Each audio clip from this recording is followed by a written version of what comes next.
Hey everyone, David Patrick Green, davidpatrickgreen.com, hackhollywood.com. Let me check my framing. Looks pretty good. What am I going to do about the face, right? It's the face I got. So I thought I would try and help you guys out a little bit by walking you through the process of what it's like step by step, day by day, as I get ready to go shoot the biggest movie I've ever been in. It's so big, I don't even know the name of it because the secrecy level is so high.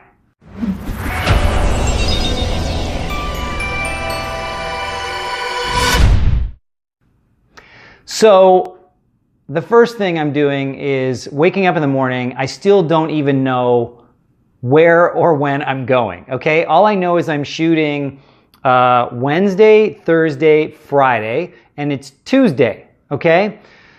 So I think about 10 a.m., I finally get an email from my agent saying they want to know if it's okay for you to fly out at noon tomorrow. I said, okay. And do you want to fly back at noon on Friday?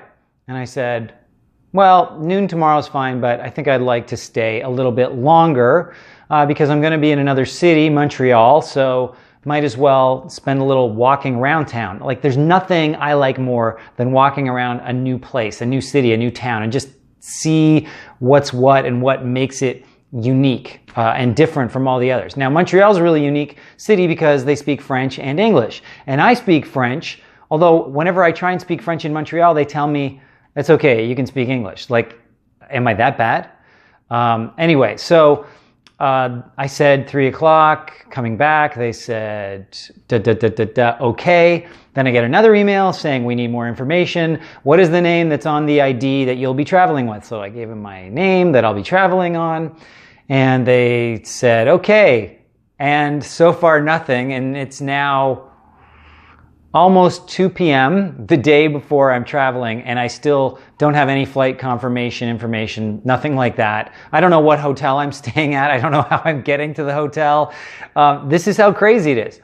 Oh, and just to back up a little, I hadn't received any information until, I guess, 2 days ago. I got some material from the production company, and this is how much information I got, okay? That much. It's 2 paragraphs. It's 2 speeches that I make. I don't know if anyone else is going to be making any commentary, if there's anyone else in the scene with me. I don't know anything. I don't know the name of the movie. I don't know anything other than I sort of deduced a few things by doing a little research, but I'm still largely in the dark. You know, there was a few giveaways about my role. The title they originally used isn't exactly a match to the title they are telling me now. And so I'm thinking, well, maybe that prior title gave away something. So I don't really want to talk about the details of the part because it's irrelevant, right? This is the kind of crazy stuff you need to be prepared for and how quickly you need to be able to react. Okay, this is the professional world. And this is what drives me crazy, though, is we all took acting classes and they give you 6 weeks to prepare a scene. But when you graduate, they don't tell you you'll have 6 minutes to prepare a scene, or, hey, you know what? We just changed your whole scene. Do it this way now. And you're like, oh my gosh. And that's literally what it's like. And initially that freaked me out. I thought, oh, well, I'm going to fail everything. I'm never going to work and all that. And the thing is, you actually just somehow figure out a way to do it, I guess. Because you can do a lot more than you think you can. You know, which is why they say set your sights high, because you'll never know what you're capable of unless you try and reach beyond what you think you can reach. So anyway, what else can I tell you? So I got my sides, 2 paragraphs. Not really sure what to do with them other than learn the lines, maybe try a few different scenarios, which is what I've been kind of doing, walking around going, okay, what if this is the case? What if that is the case? So I'm not totally thrown off, because I know that most times, personally, my instinct is to try and get amped and hyped or whatever. But I also know that I can tend to overdoing it, like the desire as an actor to emotionalize. You got to resist that. You have to be a person in a situation, and you're actually not trying to be emotionalized. You're trying to remain calm in a potentially crazy situation. So that's really what I'm trying to focus on is, okay, I'm doing something, something happens, and now I react to it, and the reaction escalates. Because it's a major turning point in the movie. It's like a freaking awesome scene from what I can tell. It's going to have it's like the before, this is what was going on in the movie, and now this is going on, and it's a completely different world now. So it's very exciting. I'm very thrilled. I can't believe it. And this was a role that I didn't even audition for. So that's always interesting. And so anyway, I'm waiting for my plane ticket. I don't know how I'm getting to the airport. I guess, I can take a cab. Do I get expensed, reimbursed? They haven't told me anything. I know nothing. So, it's really interesting how little information you'll get, especially on a big production like this, where it's not like a TV series where they get used to doing things. They know how to do things.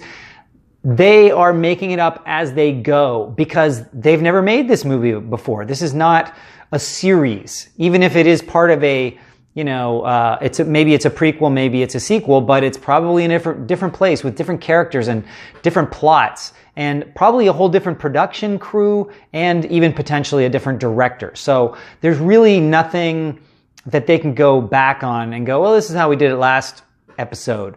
Everything is new and exciting, and there are things changing constantly. And so that's why everything is changing constantly with me, because maybe they didn't get the shot they wanted yesterday because maybe it rained in Montreal, or maybe they didn't get the location they wanted because who knows what. Maybe a busload of Japanese tourists stopped and wouldn't move. They were like, oh, film shoot, I don't know. Anything is possible. So I'm sort of trying to make myself as available to anything as possible and try and not get excited and thrown off by anything. Because I've learned, it's not that they disrespect you if things get changed. It's that they just changed. And so can you please deal with it? Okay. Because we have our own problems to deal with.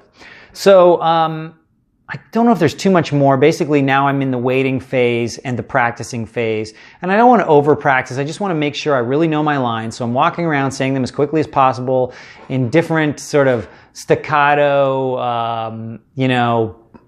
different ways, just so I don't get stuck and that they're going to flow off my tongue when I'm in the moment. Because I suspect that I'm going to have to do a lot of imaginary work, that there's going to be a screen that I have to react to.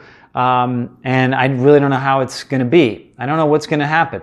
So I'm just trying to be open, which is all you can do, right? And that's really how I booked my very first job, is I didn't know what was going on. They gave me 2 hours notice, and I booked the job on the #1 TV show in the world at the time, just by remaining open and just seeing what came to me at the time.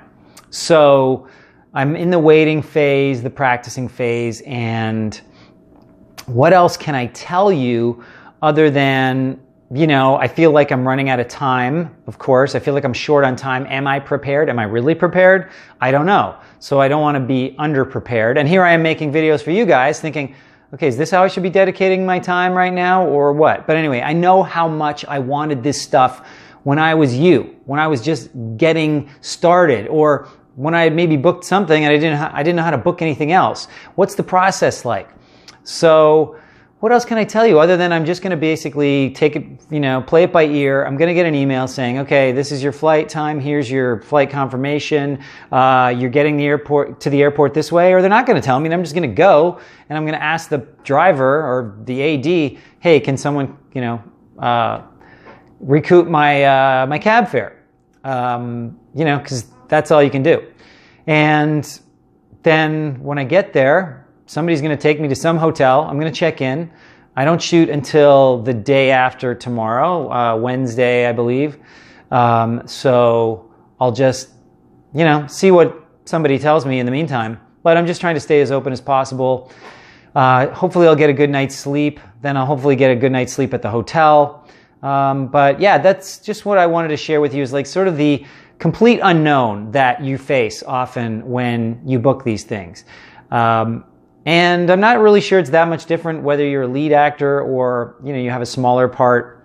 Unless you're a producer, they don't really include you in anything. They tell you things, and it's just really a hierarchy. So if I'm playing a smaller role, then my feelings and my time is going to be considered far less than the lead actor, because they're more important. And so there's that, but we're all sort of at the whim and the whimsy of the weather, changing production schedules, availability of locations, camera breakdowns, equipment making it there or not making it there. All of these different factors affect the outcome of the shoot, and you just have to roll with it. And that's why they book you, and they really expect you, okay, when you're booked, you're booked. Don't make any other plans. Be 100% available. Just in case. I don't know. They could say, look, get on a plane in an hour. Okay, I'll try and do that. I'll do my best.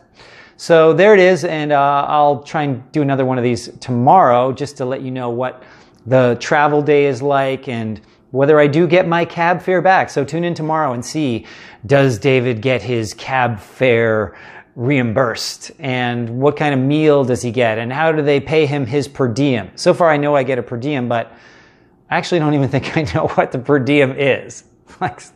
So it's kind of fun. It's kind of fun playing in the unknown, especially when you know you're going to get paid. It's certainly a lot better than the unknown of auditioning and not even knowing if you're going to get a job. Okay, I'll tell you that much. So anyway, hopefully this is helpful, guys, and we'll talk to you soon.